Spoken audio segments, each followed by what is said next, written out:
All right, so today in the driver's seat we have human rights lawyer and Labor candidate for North Sydney, Dr. Catherine Renshaw. How you doing, Catherine? Morning, Dan. I'm doing pretty good, thank you. Loving your car. Yeah, nice. Thanks very much for coming for a drive today. We're in a pretty beautiful spot north of Sydney up here now, and yeah, I'm really looking forward to the conversation today. You've had quite a amazing career, so I really want to talk about that, and also want to talk about some of Labor's policy leading up to this election in a few months, and the kind of things that Australia could be doing to tackle climate change, and in particular electric vehicles and clean technology. So sounds good. Excellent. All right. And can we just let everyone know that this is the first time I've driven the car? Like, I haven't moved in it yet, so you know. This is legit the first time right now. Low expectations. I'm sure you're going to be just fine. So yeah, we've got the indicator this side. So hard down will keep it on, and soft down will just be 3 blinks. And your gear stick is on the right. So you can just try reverse. So if you foot on the brake and go hard up on the right paddle. So that puts it into reverse. Okay. Okay. Yep, well, that's good. And then that's okay. Right, so and then hard down on the right paddle, that's puts you into drive. So you can see it's just switched to drive. All the way to the floor, whenever you're ready. Hard, all the way. All right, that's good. Oh, wow. Yeah. Can we do that again somewhere? Yeah, totally. We can go. We can go around that way. Can we do that again? Gee. That was amazing. Yeah. My God. Oops. All right, just let your foot off now. Yeah, this should be all right here. Because you can feel how quick you can pull up as well, right? Are you ready? All right, when you're ready, Dr. Catherine, you can do a 0 to 100.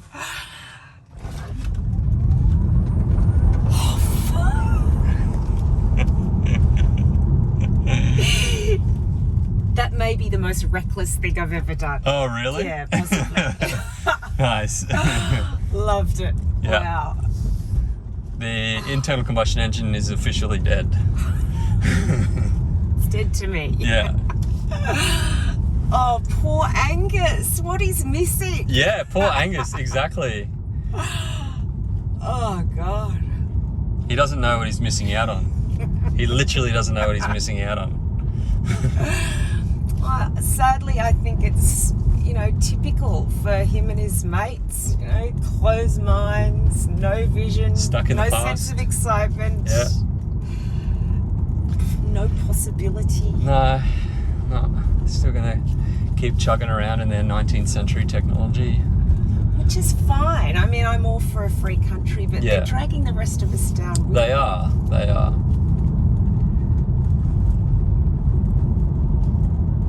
Gosh. If I did that once a week throughout the campaign, I think I would keep my mojo quite high. That's the other thing that's never mentioned about like the benefits of electric vehicles is the endorphin rush that you get from flooring it. I have to say that is quite low down on the list of good reasons that I've seen publicly announced for. Still a reason though. And like I work in Canberra now, and I actually drive in towards Parliament House and then around Parliament House to get to work each day, right?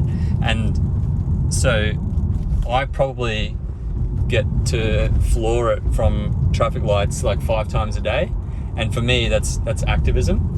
So now whenever I go to work, potentially there are some politicians that might be in cars around me, and so I never miss an opportunity to floor it at the lights just to show everyone at the intersection who's boss. Dan, are you sure that you're not just doing it because it's very good fun? No, really? This is activism. This is activism.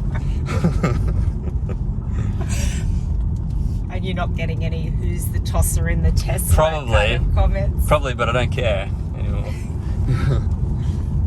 But yeah, at the lights, you can be like 50 meters down the road, and still, mind you, below the speed limit, staying below the speed limit, 0 to 60, you can be 50 meters down the road before the person next to you, before their front tires have gone across the line, you know? And then the mother in me comes out and I think, and you can do that safely because Yeah. it stops so quickly. Yeah, exactly. And like you're not burning up a heap of energy doing it. Exactly. Yeah. That thing about when you're stopping, you know, you're getting the energy back. Yep.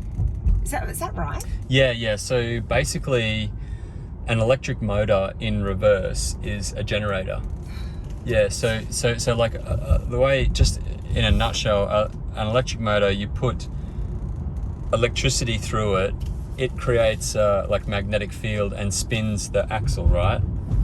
But if you, instead of putting electricity through it, if you spin the axle, it induces current and creates current. So like say a coal-fired power station, all that is like a coal driving a steam turbine. Yeah. The steam turbine is just spinning an axle with magnets on it, which induces a current, like a reverse electric motor. So an electric motor in reverse is a generator. Got it. So you're recapturing all that energy and putting it back into the battery. Phenomenal.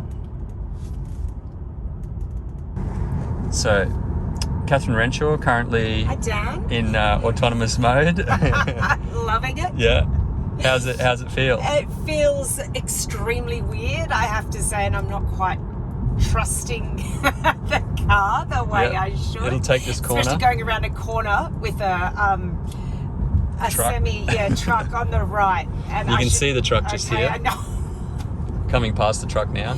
Coming past the truck, still just gesticulating wildly, like I'm teaching one of my classes. I use my hands too much. I could just keep going. Yeah. That's amazing. Yeah. Yeah, so just thinking about what I'm going to do for the rest of the day. I could be reading a policy manual right Yeah. now. Could I be doing that? That would be illegal. Oh, would it? But in the future, like, I mean, I guess what this shows is where the technology is going, right? And it's not hard to imagine with this technology that in 5 years' time, 10 years' time, that perhaps these cars will be fully autonomous and we will be able to read policy. Turning a corner now. Yeah. Just all by It's just itself. prompting you to just touch the steering wheel slightly, just to let it know that Do you're I still have there. to obey it when it's prompting me to Yeah, so it'll start beeping at you soon. So it's just to let you know that, there we go. But it doesn't take it out of its control when I tweak it like that. No, it's just to let it know that you're still awake Oh. and you're still there. Like, because, like, theoretically, it could drive from, like, Sydney to Melbourne, right? But legally, it needs to know that you're still there and still in So control of the car. The body of laws that regulates that, is that all in place? Or? I think I don't know much about it. I don't have a legal background Sure, or anything. am I right? No, you're fine. You're fine. Okay. See, it's slowing down. It's, and now it'll accelerate. Pretty wild, huh? It's just fantastic. Yeah. It is. I'm becoming more trusting. Yeah, it doesn't take long. Truck, do I care? It doesn't take long to get comfortable with it. Amazing. Angus, buddy! Got a message for Angus? You've got a message for Angus. You need to get behind the wheel. Well, you know, I'd be happy to take Angus Okay, for a I'm drive. taking You're driving control. now, yeah. Yeah, I'm in control now. You mentioned before your son is an electrical engineer. Yeah, he's in his last year, double degree commerce and electrical engineering. So he's been banging on for years about, can't believe you haven't got a Tesla, can't believe you haven't got a Tesla. So he's going to be pretty jealous of you Oh, so today. jealous. I've been reluctant to tell him about it, in fact. Mhm. Well, he's definitely doing the right field of engineering for the future. We're going to need so many electrical engineers with the transition that's coming. He keeps talking about wanting to get involved in the grid, and I think being involved in the grid would be incredible because, go left here. Because there's going to be some pretty amazing things happen with that technology. We're going to see something called vehicle to grid technology, which will be like, you know how houses you have home batteries now. Yeah. So the next big thing is using your car battery as your home battery. So like this car has a 75 kilowatt hour battery pack, and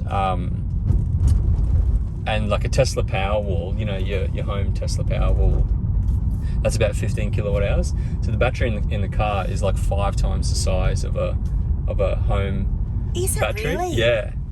Yeah. So why not utilize it, right? And so what the next thing that's coming is vehicle to grid technology. So when you come home, you plug your... Oh my God, you could use the car to power the house. Yeah. So Tesla's developed software called AutoBidder, and it will trade electricity with the grid. So your car will buy electricity when it's cheap and then sell it like half a day later when it's expensive. Like say the spot price is changing throughout the day. And theoretically, like over the last 6 to 12 months, we've actually seen the spot price of electricity on the East Coast drop when I know there's been a couple of times when there's so much renewable energy coming from South Australia, the spot price has dropped below zero. It's gone to negative, so because they pay people to take it because they've got so much, they need to get rid of it. So what could theoretically happen is you could get paid to take electricity into your car battery, right? Oh my God. Yeah. And then paid to sell it back out when it's expensive. So Jack's perfect with commerce and electrical engineering. Yeah. He'll be able to devise the schemes that underpin this. That's amazing. Yeah, and getting into the grid, like if you can get involved with that, I'd highly recommend that, because that's going to be a massive game changer. Like he would just have loved to listen to you talk. Yeah. I'll get him to watch all the videos anyway. Yeah, next time I'm up, I'm sure I can swing by and have a chat as well. Oh wow! Please. There's nothing I love know. more than geeking out about electric vehicles and this kind of stuff. So. He will give you a geek run for you. Nice. He's just great. Well, he would probably know the details a lot better than me, because I didn't study electrical, but yeah. So how's it feeling? You feeling pretty wonderful. Good now? Yeah, I'm far less nervous than I was. Yeah, excellent. Thought I was going to humiliate myself. Really would love to know a bit about what got you into politics and your career. And we chatted a little bit about it on the way up, but what actually got you involved? Or how old were you when you started getting involved in politics or taking an interest in politics? And what was it that got you involved? Yeah, I was pretty young. So when I was at school, the first kind of political moment I can remember was the battle over the damming of the Gordon River, the Franklin Dam issue. And I had a bunch of friends and we were all so interested in this issue, and we were hoping that the Hawke Labor government would win, because Hawke had this platform that he was going to stop the damming of this amazing river in this World Heritage listed kind of wilderness area, and we were all galvanized by that.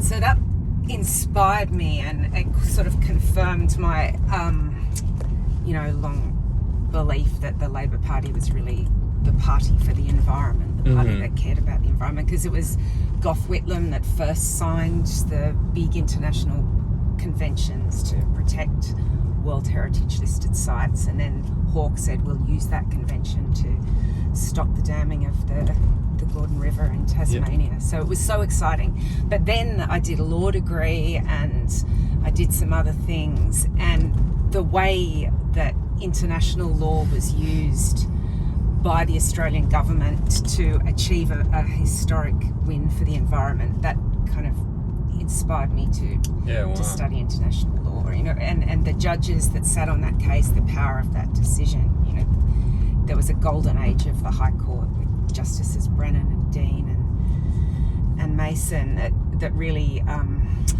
made me want to be a lawyer and be a Labor lawyer for human rights. Mm-hmm. Australia was one of the first countries in the world to sign all of these international treaties. Right. And this was one of them. And it became a really powerful tool for conservationists for decades. Okay. Bob Hawke probably had a really big impact on you. Yeah, the Hawke and Keating kind of years shaped my political beliefs quite a lot.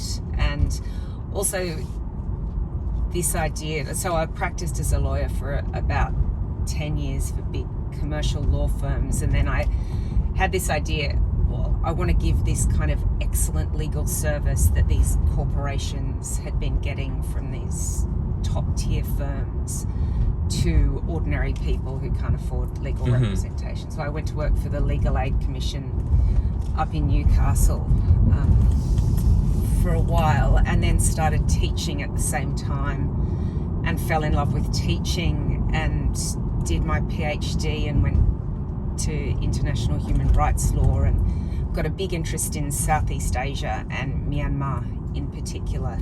So when I was working in Myanmar, it was an environmental case that came to be the symbol case for the people to challenge the military dictatorship and say enough is enough, and eventually elect the government of Aung San Suu Kyi. So the generals with Chinese funding were damming one of the key rivers in Myanmar, the Myitsone Dam, and the people said, no, we're not going to accept that anymore, and it became the flagship issue for... Oh, really? A dam, was it? Yeah, wow. It was up in Kachin State. I've been to see it. It's an amazing waterway that feeds all of Kachin State and further downstream. And there was an assumption that democracy would just keep travelling along a positive road there, something like Indonesia, and the military would eventually recede from power.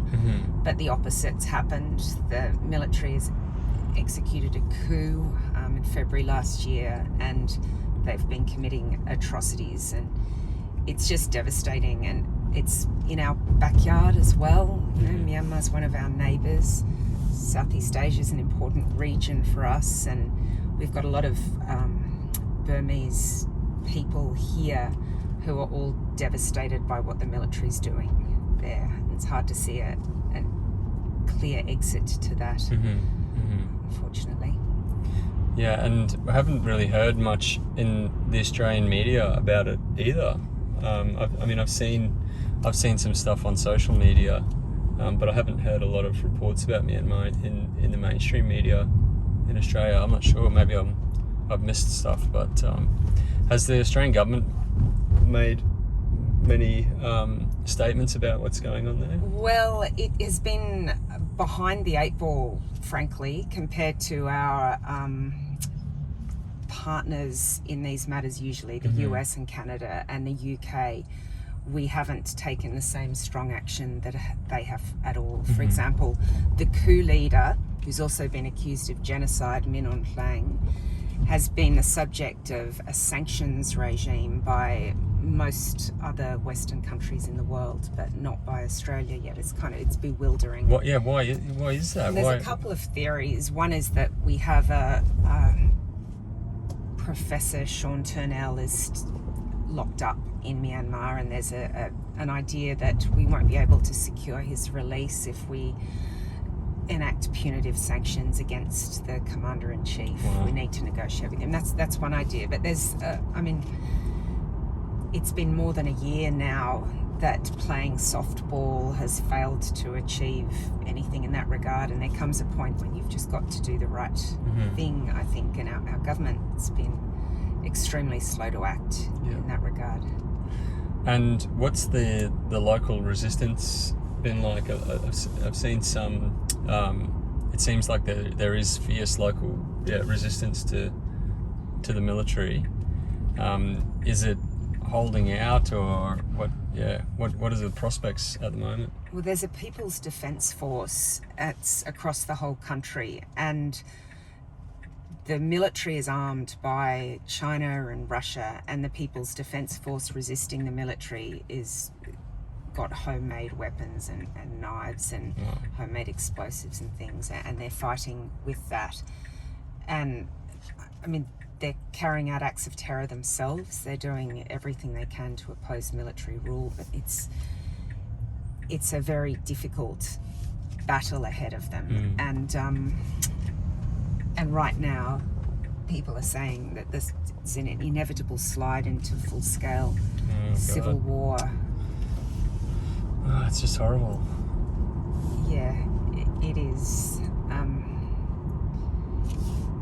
When I have friends over there and I look at what their lives were like before the coup on 1 February 2021 and what they're like now, they live in just fear for their lives. So when I told them that I was standing for Parliament, they didn't say, oh, good luck or how exciting. They just said, be careful, because that's what it's like for them to be politically involved. It's a life or death type thing. And actually, to be honest, that was one of the things that was in my mind when the Labor Party said, will you put up your hand for pre-selection? I thought, where Australia is at right now, what the stakes are for our future, so high, and I have friends risking their lives.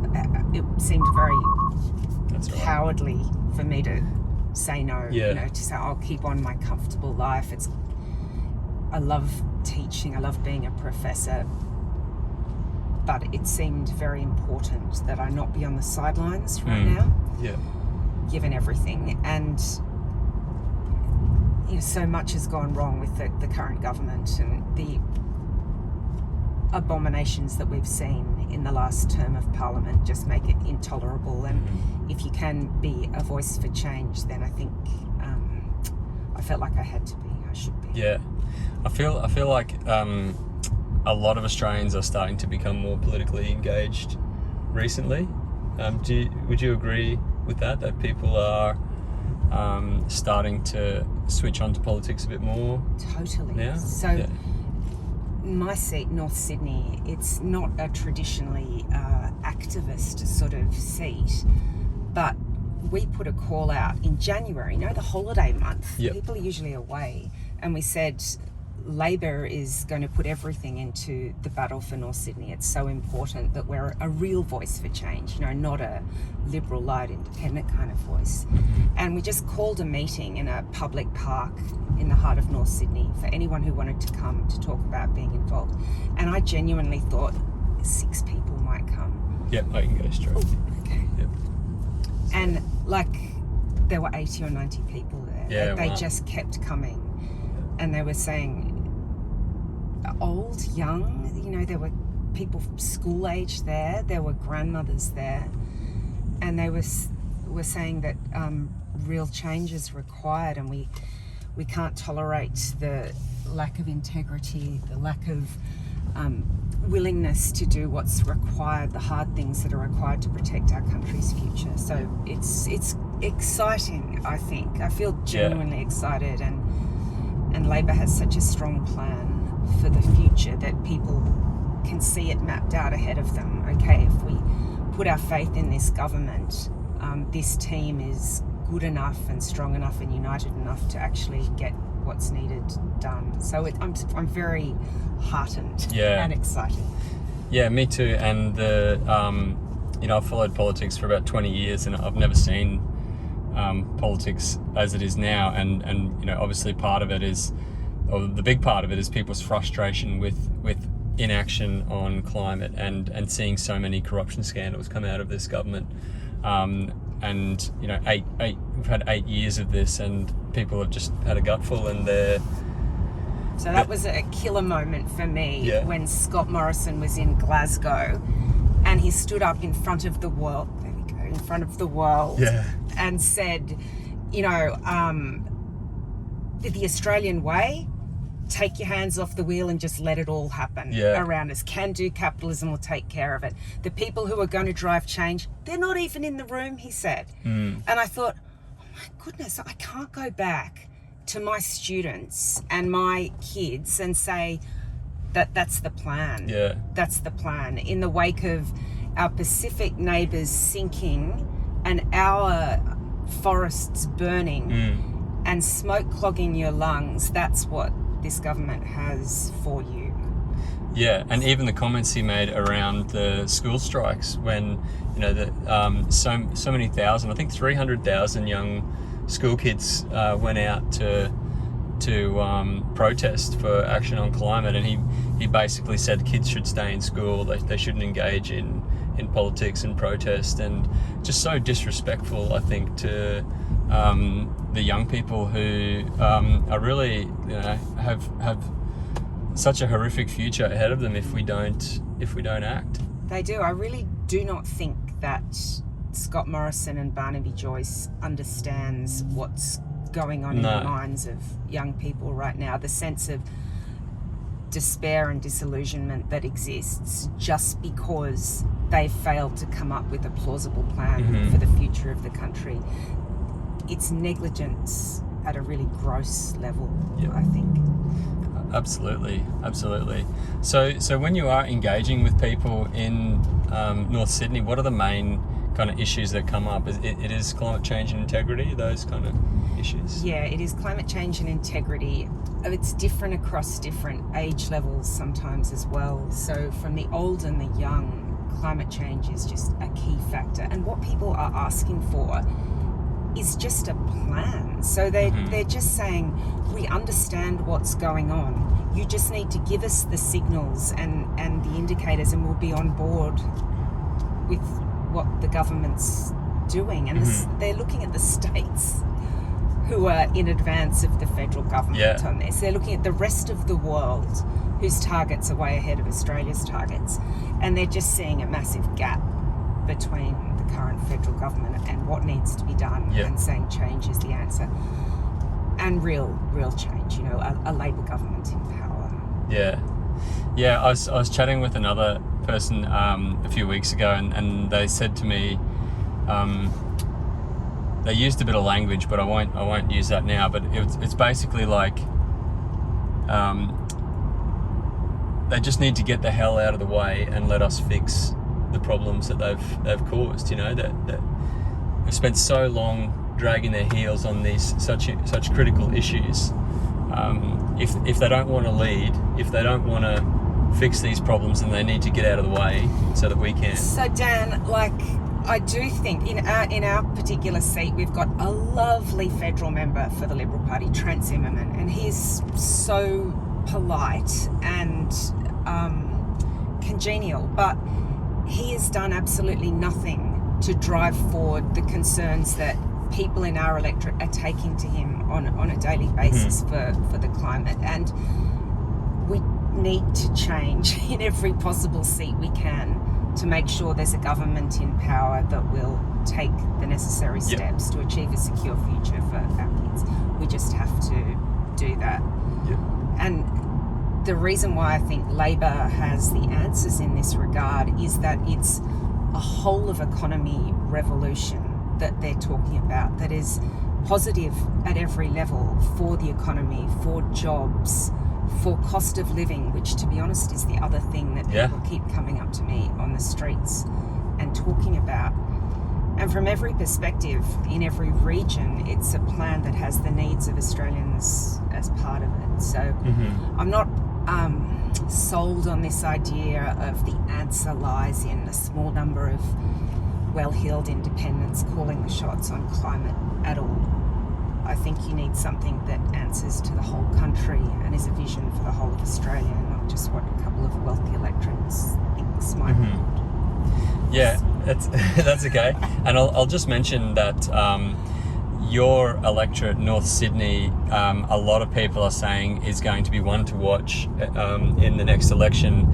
A lot of commentators are saying that it's going to be a three-way tussle between yourself, the independent candidate Kylie Tink, and the incumbent Liberal Trent Zimmerman.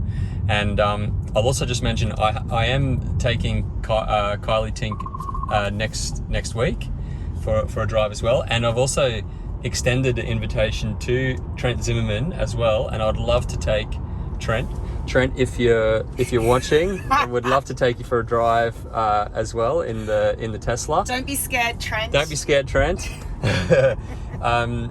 So I am extending the invitation to everyone that's running in this electorate, because this project that I've been doing now since May last year, it's really about getting people excited about the transition to clean technology. Well, if it looks like vehicles. This, they should be very excited about the transition. This is amazing. It really is amazing. And what you were telling me about the safety features and the conservation of cost in terms of energy and things, it is just amazing. I was sort of sold before I, physically got into the car, but all we have to do, and happily Labor has a plan for this, is make them more affordable and create the kind of infrastructure that means they can be an easy part of people's lives. Yep. Which is all in hand, which is so great. I mean, I think it's a really well thought out plan that Labor has to make electric vehicles, by the end of this decade, I think 89% of new cars. Yeah, and I think that's a fantastic goal. And we know that Bill Shorten did take a really positive policy to the last election around electric vehicles, and but unfortunately, people like Scott Morrison made this huge scare campaign, saying that the famous line that electric vehicles are or Bill Shorten wants to end your weekend. We can go left here. So that famous line from Scott Morrison saying Bill Shorten wants to end your weekend, which I think is now haunting Scott Morrison, rightly as so many people. Rightly so. I mean, how it was very extraordinarily audacious round to the right of him to stand there at a charging station and try and pretend that he was a champion for electric vehicles. I mean, the balls to do that. It's just outrageous. And he also made the comments, like there's other comments, negative comments around electric vehicles, that they won't tow your boat, they won't tow your caravan, all this kind of garbage. But I think since the last election, there's so many Australians now who have either bought an electric vehicle, or they know someone who has an electric vehicle, or they've read stuff about electric vehicles. So I'm pretty sure the coalition won't be able to run this terrible negative campaign again this time round. Well, Dan, they can't in our electorate, because Crow's Nest has the second highest uptake of electric vehicles in the state. Wow. Yes, and Gordon weirdly has the first. But in 2018, the Australian Bureau of Statistics did a study that revealed that fact. Crow's Nest of all places. So we're certainly on board, and right now we've got a couple of fantastically progressive councils in the electorate as well, North Sydney and Lane Cove. Labor councillors all over the shop, and they're right behind a whole of council plan to make electric vehicles much easier to have as your car for North Sydney. Yeah, fantastic. And I do love talking about electric vehicles, so I've noticed this.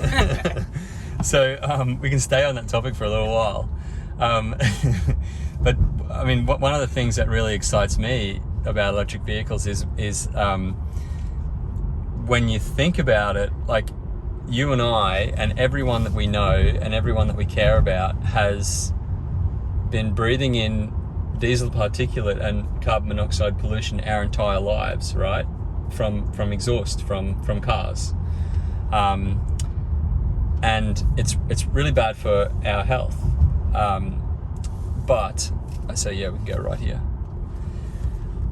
But the thing is, once we get to 100% electric vehicles in our cities, we're going to have pure clean air in our cities for the first time, probably in like 100 years, right? And there's no one alive today who's lived in a city with pure, clean air.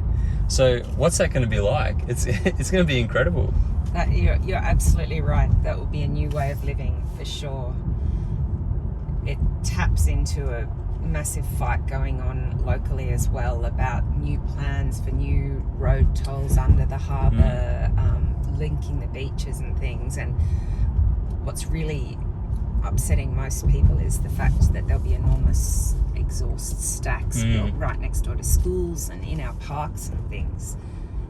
And obviously with electric vehicles, you don't have that problem. Don't have that problem. So those smokestacks, that's all the tunnel, all the exhaust fumes that cars are emitting in the tunnel will go up into these exhaust stacks and then just basically pumped out into the community next to the school.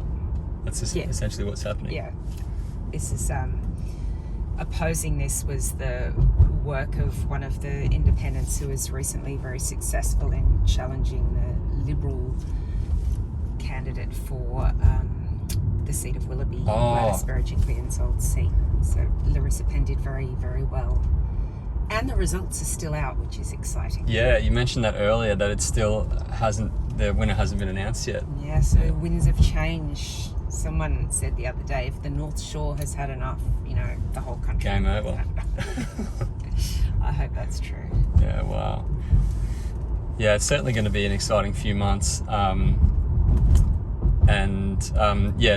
Just again staying with electric vehicles, there's obviously the pollution thing, but there's also the noise pollution of internal combustion compared to EVs. So our streets are also going to be a lot more peaceful and quiet when we make the transition. Well, there's so many benefits, but like for me, the safety thing, it's actually very, very serious. What you were explaining about the way cars are built and the safety features and the artificial intelligence and the recognition of hazards and I think it's going to be the deaths on the roads is still such a serious thing, isn't it? So yeah, that's a huge consideration for me with kids who are on the roads and one of them cycling everywhere as well. Yeah, absolutely. And the technology that we were talking about earlier, basically you've got 360-degree vision around these cars with cameras, and there's such fast processing. It can identify, that's a cyclist, that's a pedestrian, that's a dog, that's a traffic sign, that's a car, and it's able to respond and react. And as I was saying earlier, the software is so good now in these cars that you're 10 times less likely to get into an accident to begin with, right? And like if you look at the US road toll, it's between 30 and 40,000 deaths a year, right?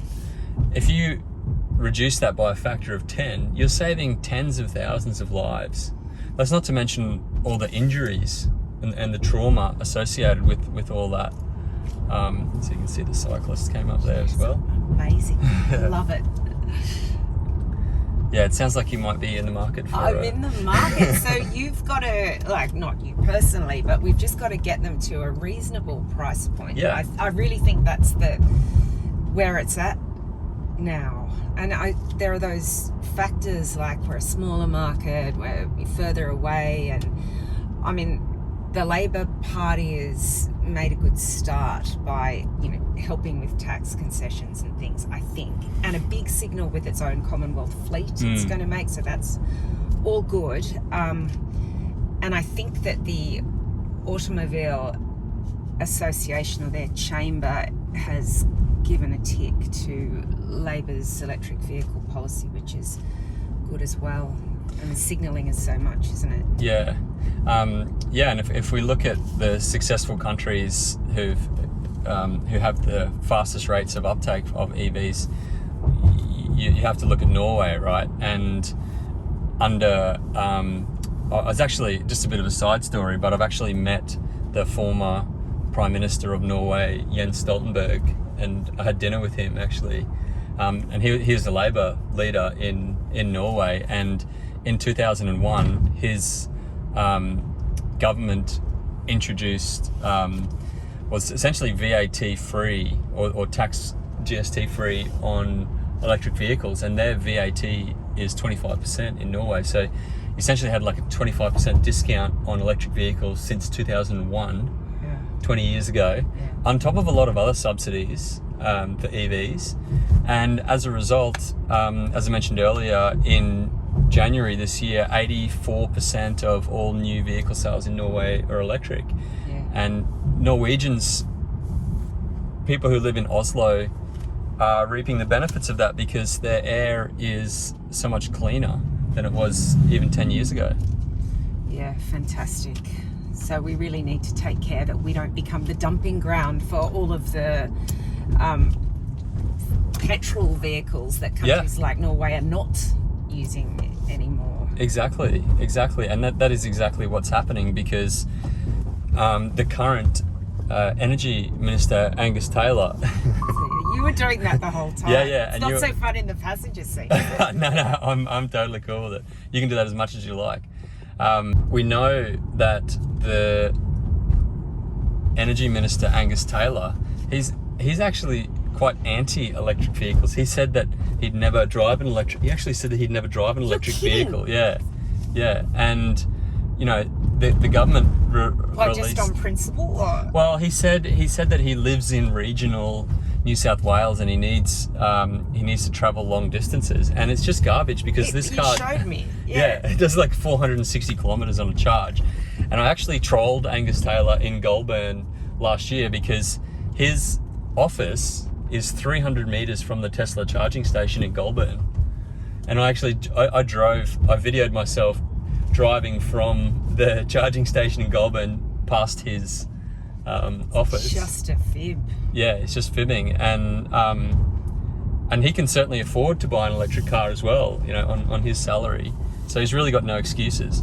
But even the policy that they announced, they initially said that they were going to have an electric vehicle policy that then changed into a future fuel strategy, which had no purchase incentives for electric vehicles and no vehicle emission standards. So they're not serious about EVs at all. So at least I think we've promised to have a transparent emissions standard. Yeah, and that's one of the key pieces. And I know, I'm now working with the Australian Institute, and our electric vehicle people there have said to me that having a strong vehicle emission standard is so critical into getting more electric vehicles on our roads here.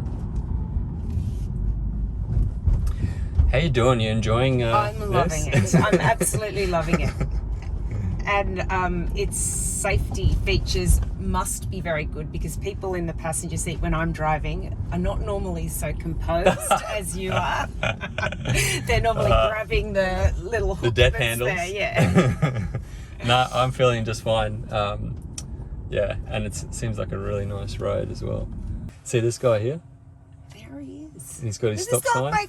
He's even got a stop sign. Yeah, I'll just show that on the camera. Here's the lady that's got the stop sign, and here she is on the screen. Does that have her ponytail? I don't think it's got that. No, that's a shame. Yeah, maybe one day. Well, something funny that happened when I first, because you get software updates, right? When I got it 2 years ago, the people would like hover across, but now they walk, so their little legs move. So it's getting more and more detailed. In the UK, the target is for 100% electric vehicle sales by 2035. Do you think Australia should also go for 100%? Well, I think that targets, kind of hard targets, are probably not what Labor is going to do, but goals and putting in place all of the incentives and the infrastructure that would support achieving that. Mm-hmm. I mean, that's what their electric vehicle policy is all about. Mm-hmm. And then if you do that, you send the signal, provide the foundation, make the economics of it work for people, then you can let the market do the rest. Like seeding the market almost a little bit. You mentioned Scott Morrison's remarks at COP26 and how it's quite infuriating. Labor took quite a bold climate policy to the last election, and again it was something that left them open to attack from the coalition, I guess. Well, it did, which is why I think they approached this time round in a totally different way. They built it from the bottom up and said, well, what would good, sound, jobs creating, cost of living lowering policy look like? That is environmentally responsible. And where does that get us? What target does that get us to, rather than pitching a target and working backwards? And the target itself, by 2030, 43% reduction on 2005 level emissions. It's a respectable 2030 target. At least it is a 2030 target, which the current government doesn't have. And it is a target that we can go to COP27 in Egypt next year and announce. So we're standing there in front of the world, not being humiliated like we were this year in Glasgow. So it's important that we have it, and it's, you know, in line with Canada, who we're similar to in quite a lot of respects. It's, you know, a bit better than Korea, a bit less than Japan. I think it puts us in the game, and my friends who are environmental lawyers would like stronger climate action, obviously, but I don't think that what we've got in place prevents greater achievements. It just provides what the current government doesn't provide, which is a foundation for building better. Yeah, and Australia desperately needs to regain its reputation on the world stage after the last few years. We were a laughing stock at at Glasgow.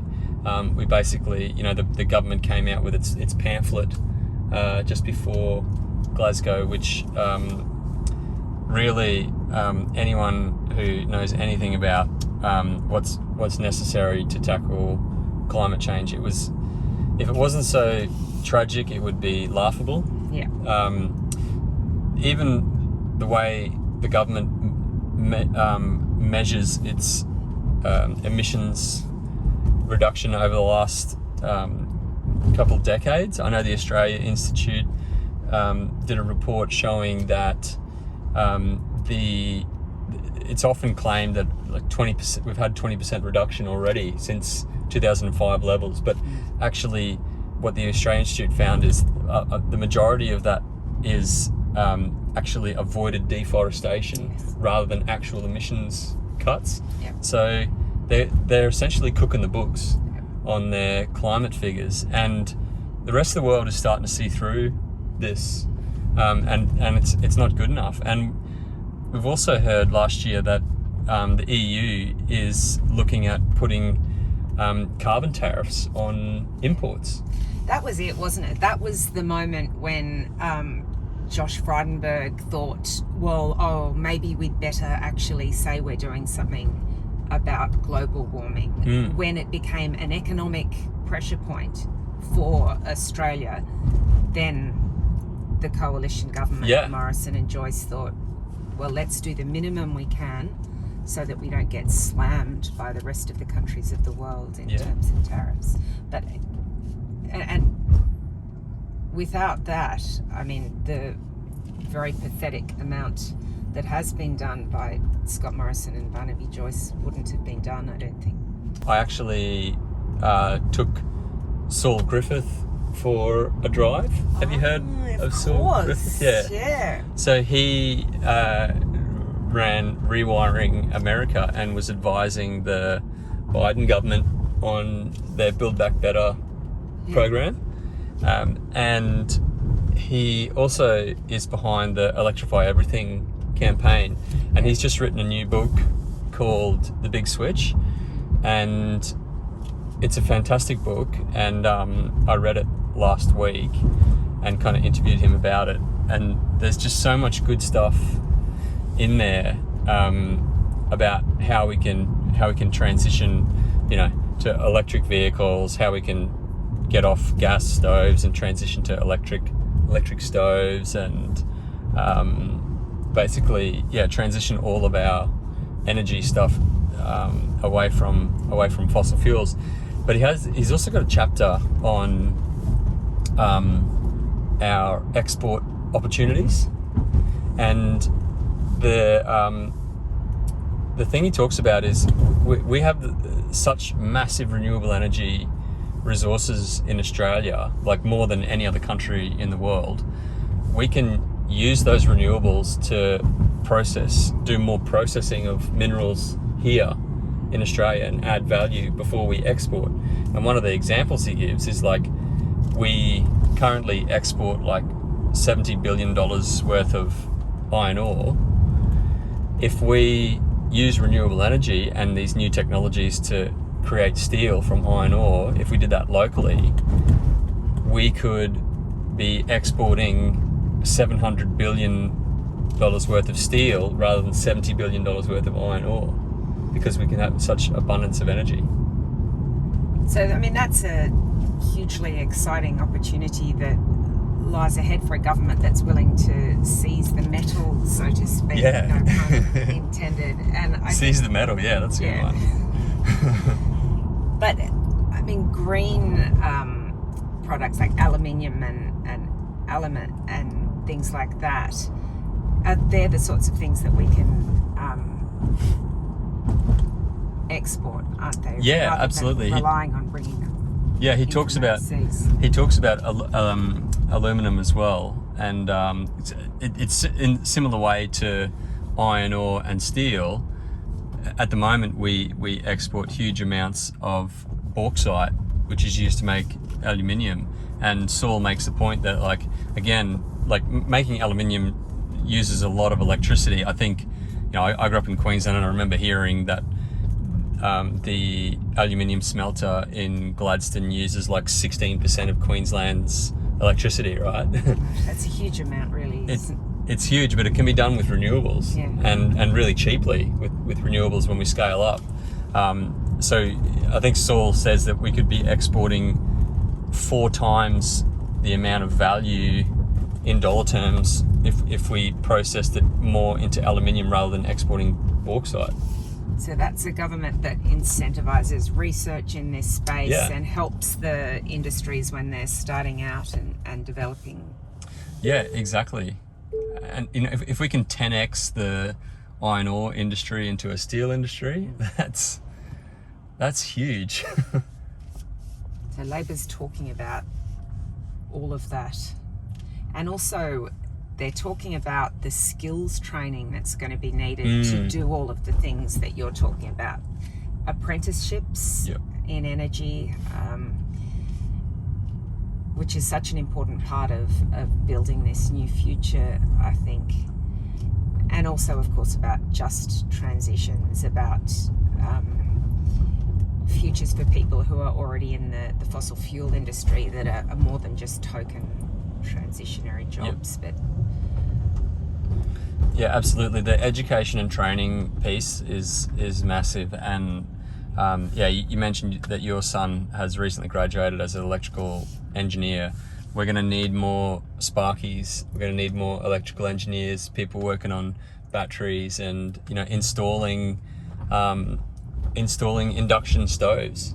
For replacing gas stoves with induction stoves. This is what Saul talks a lot about in his book. Installing electric vehicle charging stations, home chargers, public chargers. There's just going to be so much work to be done, and we just need to shift slightly the types of trades and engineering that we need.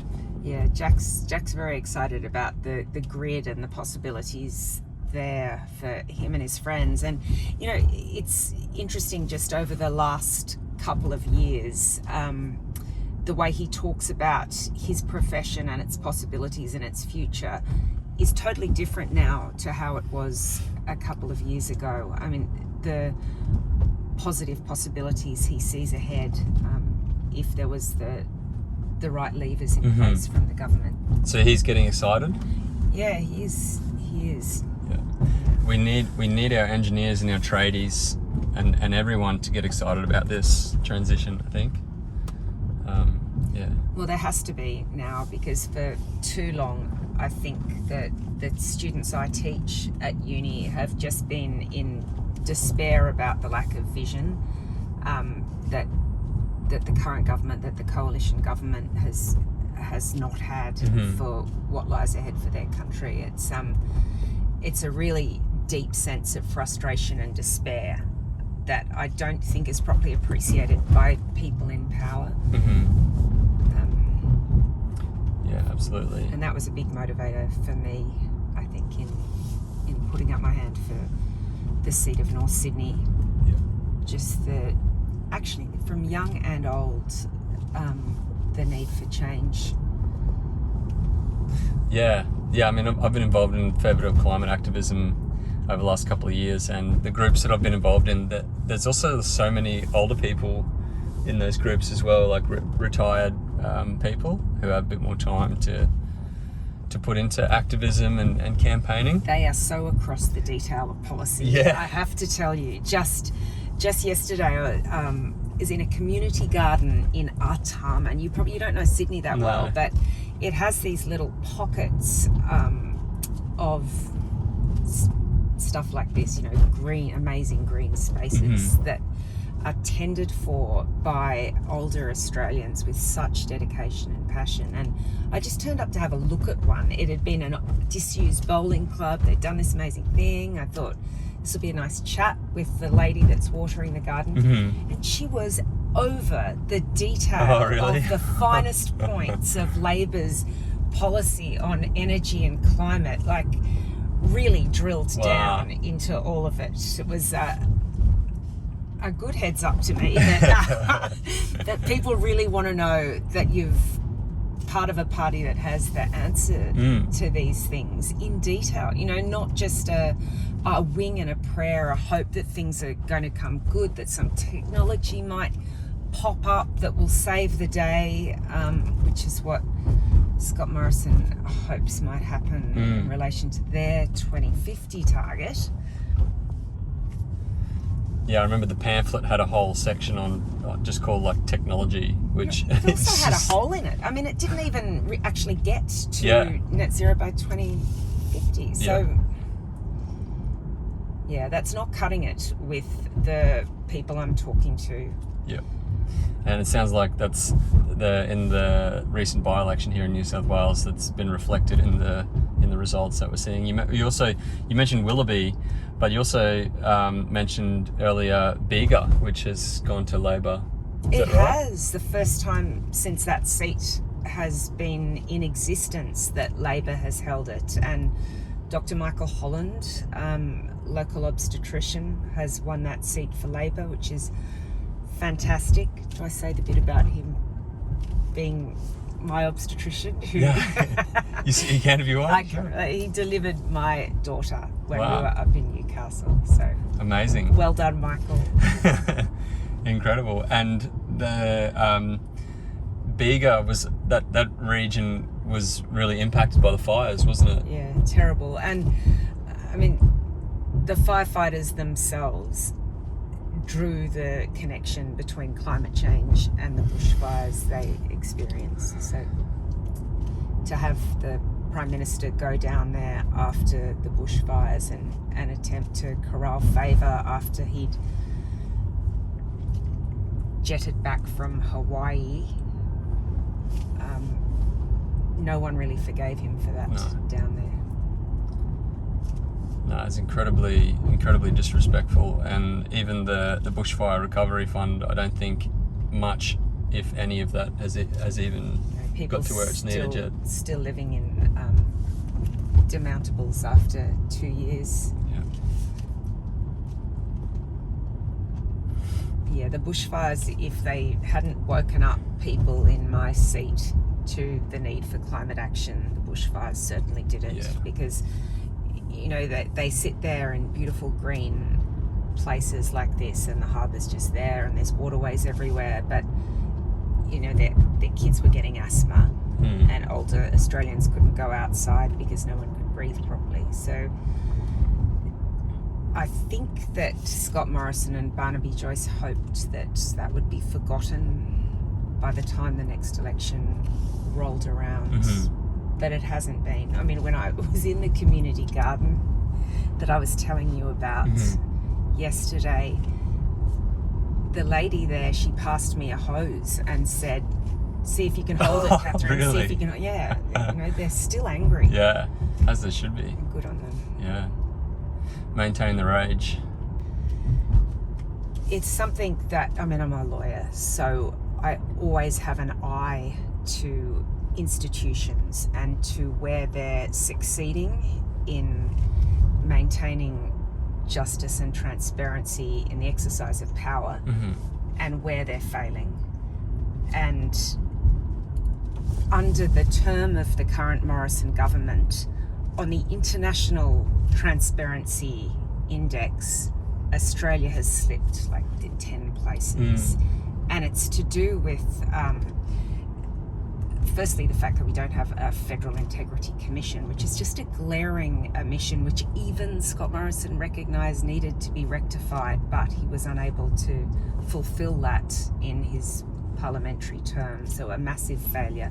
But it's also to do with the discretionary distribution of grants that time and time again the Liberal Party has exercised to their political advantage and not in the common good.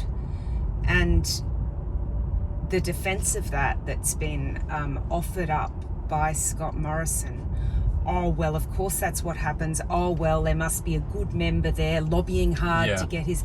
It's just outrageous. It is. It's normalising it, or trying to justify the misappropriation of government spending, really. It is. It's sickening. Yeah. And, I mean, this is money that belongs to all Australians, that's being spent like water by the government to maintain power. And it's particularly galling that the coalition government is maintaining power. To what purpose? To what end? They've forgotten the reasons why you want power in the first place, which is to do good for the country and the communities that make up the country. So they're clinging on to power by showering money where they think it will serve their political interests, to hold on to power that they only want for power's sake. And it's infuriating that more people don't see the craven nature of what this government has been doing for, it's more than just the current term of Parliament. Absolutely. For a long time. Yeah, we saw sports rorts, and then we saw the community grants program, which was also pork barrelling. I mean, pork barrelling seems like a friendly term to put. What's the official term for it? Misappropriation of public funds, or something like that? Well, misappropriation might be a little bit too harsh. It sort of suggests that they're keeping it for their own benefit, but instead of a purely political... It's being spent for political purposes, basically. Yeah, it is. And we also heard this week that there's actually... The government also has 16 billion of funding for decisions not yet made, is it? So that is where do we need to spend money that will help us shore up our political weaknesses? That's exactly what that has been carved out. And all the journalists knew that when they were looking at the money that was available, this question mark little slush fund that would be rained down wherever it was needed before the election. But I just have a sense that they may not pull it off this time, that the distrust is so deep now for this government after the number of failures and broken promises and the recognition that they're not acting in the interests of the whole country, but in their own interests in maintaining power. It has seeped in. Yep. And the Prime Minister's personal attributes, I think they're becoming well known and understood by the people of Australia. It's not just the French president that recognises him as a liar now. It's close members of his own party, of his own cabinet, that are saying that he is not a trustworthy human being. And I think that we know, everyone who's worked in a small or large organisation, private or public, knows that leadership really does matter, that the signals that are given, the tone that's taken by a leader sets the way the organisation operates. And the current government's administration is rotten to the core for many reasons, but one of them is because the Prime Minister himself is fundamentally distrustful. Yep. I also wanted to chat to you a bit about the government's response to the pandemic, and in particular we've seen incredible negligence and incompetence in aged care. Yeah, so even before the pandemic, the aged care system was in crisis. So a royal commission into aged care was held, and the report was handed down more than a year ago now. And I watched the government release that report and respond to questions about it. And I looked at the report and the sorts of things that were happening in residential aged care were horrific human rights abuses of older Australians. In many, many cases, people were hungry, their wounds were uncared for, and they were being left in circumstances of chemical restraint, of loneliness at a minimum. And I thought, as a human rights lawyer, if I was reading this report and it was happening in another country, I would be writing letters to Amnesty and trying to publish op-eds and trying to get up a complaint to the Human Rights Committee about what was going on. And it wasn't happening overseas. This is happening down the road in our backyard to older Australians who have paid their taxes, raised their children, worked hard for their countries their whole lives. And I looked at Colbeck and I looked at Morrison and Joyce, and I thought, do I trust this government to address this issue? And the answer was really clear. It was no. They're not going to do what's required to protect the most really basic rights of older Australians who they've got a responsibility to, vulnerable Australians in care. So there's lots of reasons why I am working very hard to win the seat of North Sydney. And I mean, what we've talked about in terms of the climate is one, and integrity is another. What puts a fire in my belly more than anything else is the situation in residential aged care and the need to address that. Yeah, it's really been absolutely horrific, and there was the Royal Commission to Aged Care last year, and apparently none of the recommendations have been taken up. And we had a minister responsible for aged care and also responsible for sport, which is obviously where his heart really lies in that portfolio, because instead of turning up to Senate to answer questions about what's happened in aged care and the COVID situation, he went to the cricket in Tasmania. So. Yeah, and a lot of people are calling for his resignation as well now. Well, I mean, that's difficult for Morrison because he's lost quite a few ministers and he'll probably lose another one due to scandal, so he can't lose too many this close to an election. But the aged care minister, Colbeck, certainly deserves to go. Yep. And do you think that the big problem with aged care has been since it's been fully privatised? Is that a major part of it? There are a lot of problems, and one of them is to do with staff and training, and I think proper pay and conditions for staff is at the heart of quite a lot of the issues. Another one is the oversight mechanism that exists is simply not strong enough or well resourced enough to do the work that's required of it. And then there's funding. More money generally is required for aged care.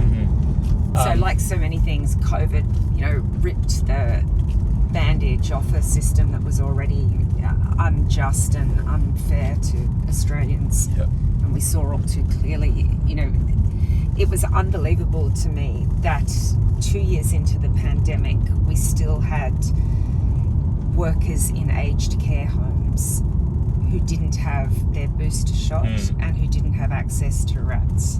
So that was unbelievable. There is no part of that was unforeseeable or that there was no time to fix properly or to sort out. But this government, it's not just a lack of care, it's a really basic lack of competence carrying out the functions it needs to govern properly. And that, the people that suffer are the most vulnerable, yet again, the people who can't take to the streets and protest what's going on, but who are locked inside, just suffering. And disability sector as well has suffered particularly badly during COVID and ignored, the assurances that they too would have access to rapid antigen tests. They didn't. All right. Well, thanks very much, Dr. Catherine Renshaw, for coming for a drive today. I've really enjoyed the conversation, and it seems like you enjoyed driving around this beautiful national park. Yeah. I love the beautiful national park. I loved the electric vehicle that I was driving around in a lot. Thank you, Dan. It was terrific. Fantastic. And all the best with your campaign leading up to the election. Thank you.